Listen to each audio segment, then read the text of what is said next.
Ya Tuhan, melalui mendengarkan dan pemberitaan firman-Mu menjadi kekuatan bagi kami untuk dapat menjalani waktu dan kesempatan yang Tuhan berikan kepada kami.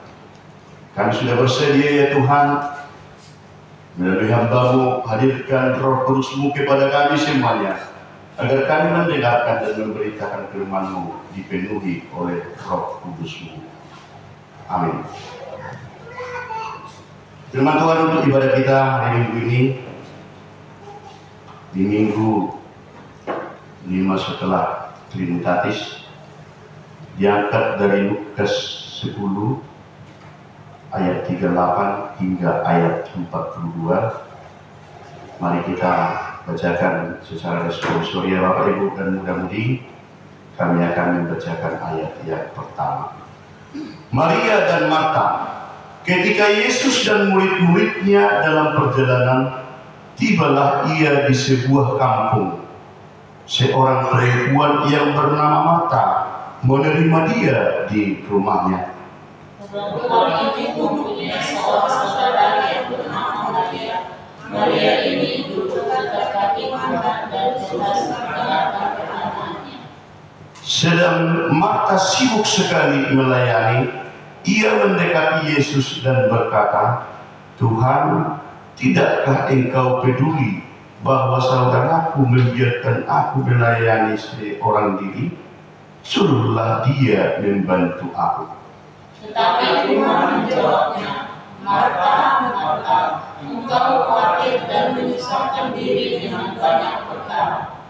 Tetapi hanya satu saja yang perlu.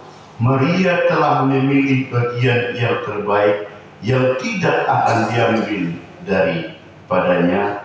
Demikian firman Tuhan. Kita nyanyikan firman-Mu Tuhan Allah.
Syukur kepada Tuhan, kita masih diberikan kesempatan dan waktu untuk tetap sama-sama beribadah, memuji dan memuliakan nama-Nya.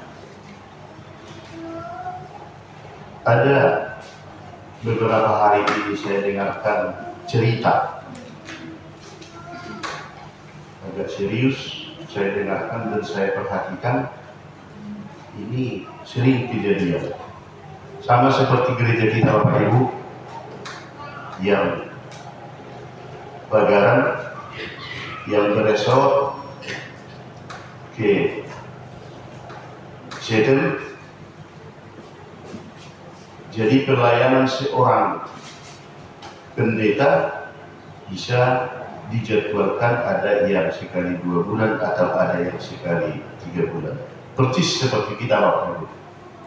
Jadi cerita ini bukan di HKIP tapi di gereja yang lain.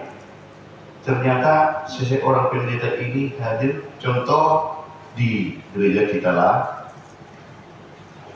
Setelah selesai ibadah seperti ini, para jemaat dan majelis dan perhadap mereka kumpul di suatu rumah jemaat tersebut atau di rumah majelis atau di rumah perhadap. Mereka makan bersama dengan penuh sukacita. Bapak Ibu yang dikasihi oleh Tuhan, mereka sharing-sharing sebelum pendeta ini pulang ke tempatnya. Seseorang dari mereka jemaat dari gereja itu mempertanyakan, Amang pendeta, Amang mau makan di satu? Mau nak? Kenapa rupanya? Siapa tahu ingat Amang nggak mau, karena kulihat tadi yang Amang makan itu tadi cuma sedikit. Iya memang ingat. Saya menjaga stamina. Jadi kalau lauknya itu B2 agak sedikitnya aku makan, paling-paling cuma supnya. Oke Amang, jadi kalau B2 B1 Amang, kalau itu saya agak senang. Oke Amang, kira-kira bulan berapa Amang datang? 2 bulan ke depan. Ternyata jadwal dari Pak Pendeta ini datang persilah seperti kita ini ibadah. Yang saat itu kaum bapak ada sampai 21 orang dan kaum ibu ada 40 orang. Mudah-mudi ada sekitar 15 orang. Pas 2 bulan berikutnya ibadah di situ, datang Pak Pendeta ini, tidak ada setengahnya jemaat yang datang beribadah itu tadi. Terkhusus kaum bapak, selain daripada Pak Mandado, gak ada yang datang beribadah. Begitu juga ibu-ibu, ada cuma setengah. Selesai ibadah Bapak Ibu, Pak Pendeta ini geleng kepala, apa masalah di jemaat ini? Kok drastis sekali jemaatnya, terlalu sedikit yang datang beribadah. Nanti akan saya bicarakan itu di rumah yang telah disediakan mereka. Apa yang terjadi Bapak Ibu? Karena ke sana tetap juga tempat yang disediakan mereka itu seperti biasanya makan bersama. Apa yang dilihat? Ternyata bapak-bapak itu semua ada di tempat itu, dan ada ibu-ibu sampai 10 orang. Loh, tadi tidak ada datang ke gereja. Satu orang pun kaum bapak tidak ada yang datang ibadah. Ibu-ibu pun setengahnya tadi yang datang. Kenapa kira-kira seperti itu? Begini Pak Pendeta, karena yang kemarin itu kami melihat Bapak kurang enak cara makannya itu. Maka kami memperlengkapi untuk hidangan kita. Selesai ibadah di gereja supaya agak senang dulu Pak Pendeta makan bersama dengan keluarga yang dibawa oleh Pak Pendeta. Akhirnya Pak Pendeta ini mengatakan, aduh, bukan itu yang sebenarnya yang terpenting di dalam kita menghidupkan rohani kita untuk memperkuat kepercayaan kita kepada Tuhan. Tetapi ini sudah terlaksana. Satu orang pun kaum bapak tidak ada yang datang beribadah, dan kurang 10 orang ibu-ibu standby untuk meramu dan menjamu kehadiran pendeta selesai ibadah tadi. Contoh ini Bapak Ibu, cerita ini begitu ada hubungannya dengan ibadah kita di minggu ini yang mengangkat tema memilih tohat na umuri, atau memilih bagian yang terbaik. Dan kira-kira seperti itulah yang diceritakan kronologis yang diuraikan tadinya itu melalui Lukas 10 ayat 28, ayat 38 hingga ayat 7. Begitu Tuhan Yesus datang bersama dengan murid-muridnya, begitu Tuhan Yesus datang dengan murid-muridnya, mereka mampir di suatu tempat. Menurut penulisan daripada Dr. Lukas, bahwa Dr. Lukas tidak menguraikan di mana dan apa nama tempat berhentinya itu Tuhan Yesus bersama dengan murid-muridnya. Di mana mereka bertemu dan di mana kejadian ini di bukunya Lukas tidak diuraikan secara mendetail, tetapi mempelajari dari buku Yohanes ayat 11 bahwa Marta dan Maria tinggal di Betania. Betania yang dekat dengan Yerusalem. Maria dan Marta mempunyai saudara laki-laki yang namanya Lazarus, tetapi itu tidak diuraikan dan tidak dibicarakan di buku Dr. Lukas ini, Bapak Ibu. Ada suatu kebiasaan, ada suatu yang terjadi bahwa Samaria mempunyai suatu kondisi musuh yang begitu serius dengan Yahudi. Tetapi Yesus mampir di sana dan terlihatlah itu tadi seperti yang kita bacakan, bahwa ada yang melanggar daripada budaya daripada orang Samaria ataupun orang Yahudi di saya itu. Contoh seperti ini, kejadian daripada budaya mereka, kalau ada tamu yang datang atau keluarga yang datang, kaum ibu harus siap memperlengkapi kebutuhan untuk makanan, mempersiapkan hal-hal yang terpenting untuk menjamu daripada tamu yang datang ini. Apalagi di saat itu yang datang adalah Yesus. Mereka sudah tahu bahwa itu Tuhan. Maka Marta sibuk dengan ketulusannya, sangat pertamue, sangat makarikoton untuk bohal di Tuhan Yesus doa akan murid-murid. Mempersiapkan segala sesuatunya dengan situasi niat-niat yang baik, memperlengkapi hal-hal terkhusus untuk makanan daripada Yesus bersama dengan murid-murid. Apa yang terjadi, Bapak Ibu? Sudah kita bacakan tadi. Ketika Yesus dan murid-muridnya dalam perjalanan, tibalah ia di sebuah kampung. Seorang perempuan yang bernama Marta menerima dia di rumahnya. Perempuan itu mempunyai seorang saudara yang bernama Maria. Maria ini duduk dekat kaki Tuhan dan terus mendengarkan perkataan Tuhan. Jadi ada dua.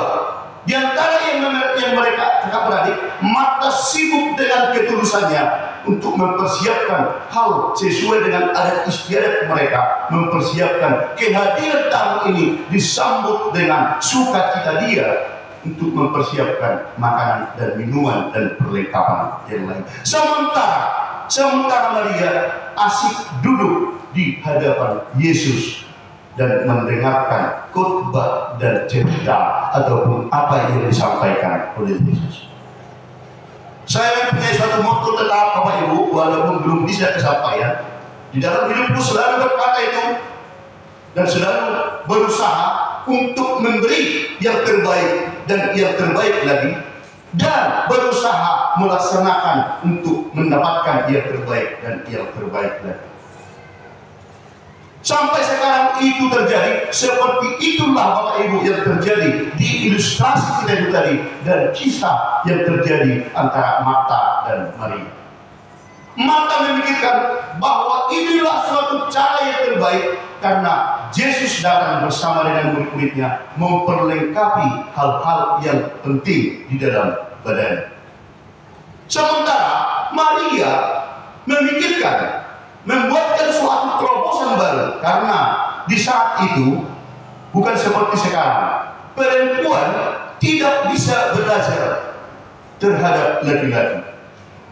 Adat daripada mereka di saat itu bahwa perempuan hanya bisa menimba ilmu atau belajar terhadap contohnya mamanya, si mertuanya, atau orang perempuan-perempuan yang sudah lebih tua. Tidak bisa langsung belajar terhadap laki-laki. Sementara Maria duduk dia langsung di hadapan Yesus belajar mendengarkan arahan, mendengarkan firman, dan mendengarkan apa yang disampaikan oleh Tuhan Yesus. Jadi Maria melanggar adat istiadat mereka karena dia begitu tulus untuk mendapatkan yang terbaik. Sedang Marta sibuk sekali melayani, ia mendekati Yesus dan berkata, "Tuhan, tidakkah engkau peduli bahwa saudaraku membiarkan aku melayani seorang diri? Suruhlah dia membantu aku." Hukum alam mengatakan, dan mungkin sudah sering saya bicarakan, setiap manusia yang sadar dan dewasa selalu menginginkan yang terbaik dan yang terbaik lagi. Yang dikerjakan si Marta sudah merupakan suatu hak yang terbaik di dalam pemikirannya yang dilaksanakan kepada Yesus bersama dengan murid-muridnya. Tetapi tidak berimbang antara pemikiran dengan yang dilakukannya. Dia uring-uringan, dia mungkin ini merupakan suatu bentrok terhadap adiknya si Maria yang asik duduk hanya memberikan pemikiran, mendirikan pelayanan melalui mendengarkan apa yang diterangkan oleh Yesus. Dan Yesus berkata, "Yang kamu kerjakan ini Marta, baik, tetapi lebih baik daripada yang dikerjakan oleh si Maria ini. Andaikan si Marta tidak kontak ataupun tidak istilahnya itu mempunyai suatu cara mempersalahkan si Maria, mungkin kalau menurut saya menilai tadi, dia adalah the best, yang terbaik dan yang terbaik lagi, memberikan sesuatu yang terbaik melalui badani dan rohani. Tetapi apa yang terjadi? Dia merasa cemburu, merasa tidak terima bahwa si Maria hanya duduk di hadapan Yesus, sementara dia begitu sibuk memperlengkapi kebutuhan kita. Dari uraian yang terjadi itu Bapak Ibu, ada dua yang menjadi amanah, yang menjadi suatu arahan atau suatu perintah daripada khotbah ini kepada kita, sepertinya yang sudah diuraikan oleh Dr. Lukas di dalam teks yang sudah kita baca ini tadi. Yang pertama sekali, kita harus lakukan evaluasi dengan waktu yang kita jalani.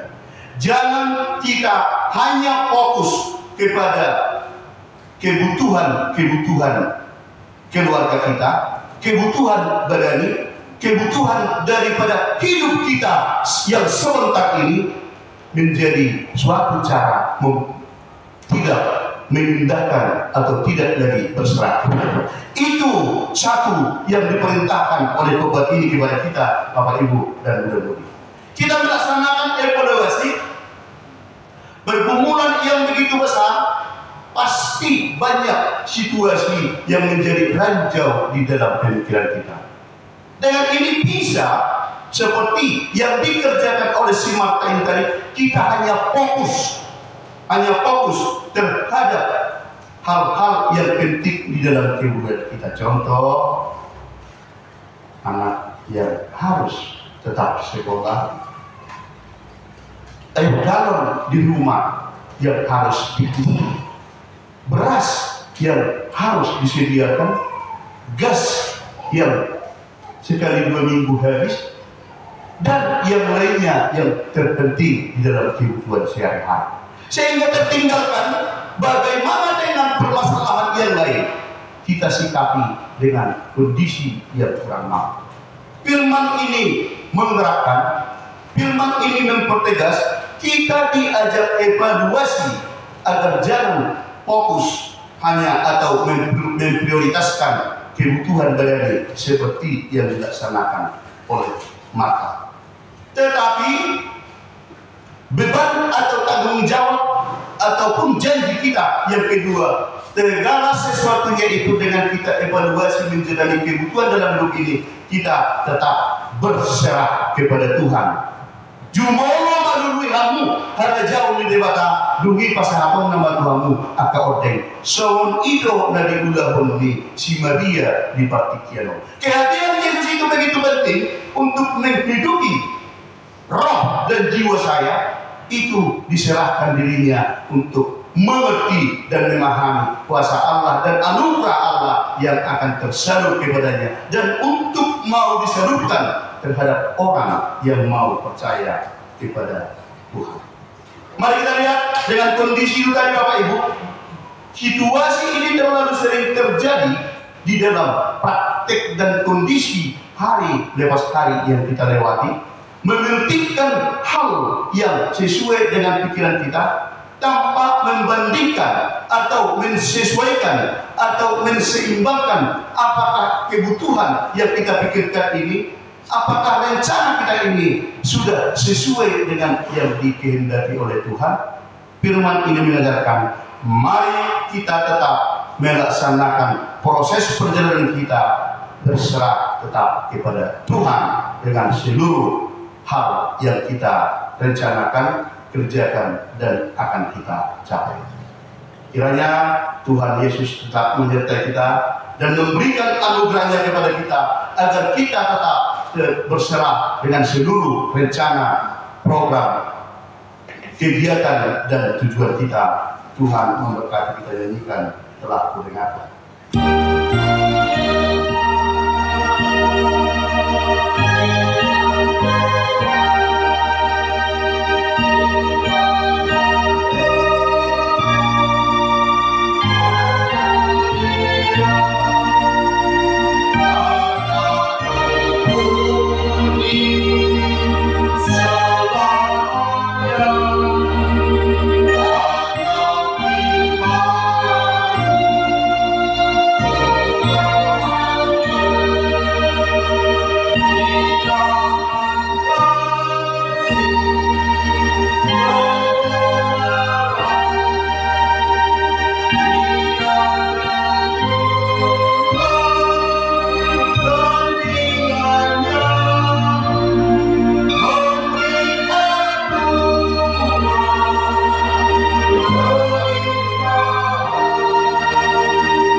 Terima kasih Tuhan,